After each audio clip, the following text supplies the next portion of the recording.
Some of the goals you may have come up with are these ones. For usability, traditional ones are effective to use, efficient to use, safe, has good utility, again, if you want to lump utility in with usability, or maybe good perceived utility, I feel like it's useful to me, easy to learn, and easy to remember how to use it. Whereas user experience goals are more affective. They tend to be things like enjoyable, engaging, aesthetically pleasing, supportive of creativity, cognitively stimulating, emotionally fulfilling, exciting. And some negative ones might be boring, annoying, frustrating.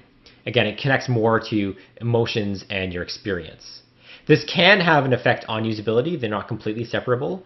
If you have a good user experience or a really aesthetically pleasing environment, you tend to be good at more divergent thinking, as you tend to not get tunnel vision as much as you might in a stressful situation. But by and large, you can separate these goals, which helps you think about what you're trying to do with your systems.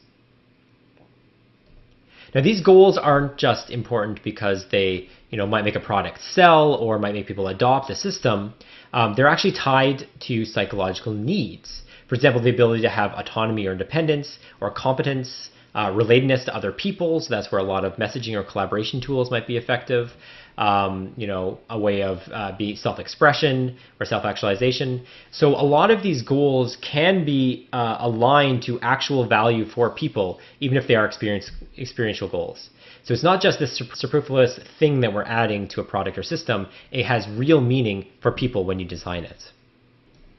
So the key takeaways for this lesson are that interaction design is a principled way to create systems.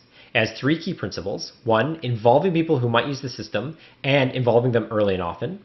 2, explicitly establishing goals and then relating back to them as you design, iterate, and evaluate.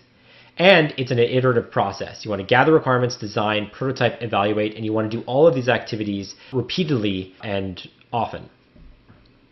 And the goals for interaction design can fall into different categories. It might be utility, usability, or experience. All of these are important, but you may prioritize some differently.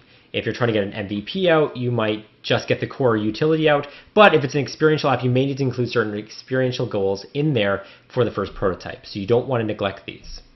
So the key thing to do after this lesson is to be able to identify, categorize, and discuss goals of a system. That's all for now. See you next time.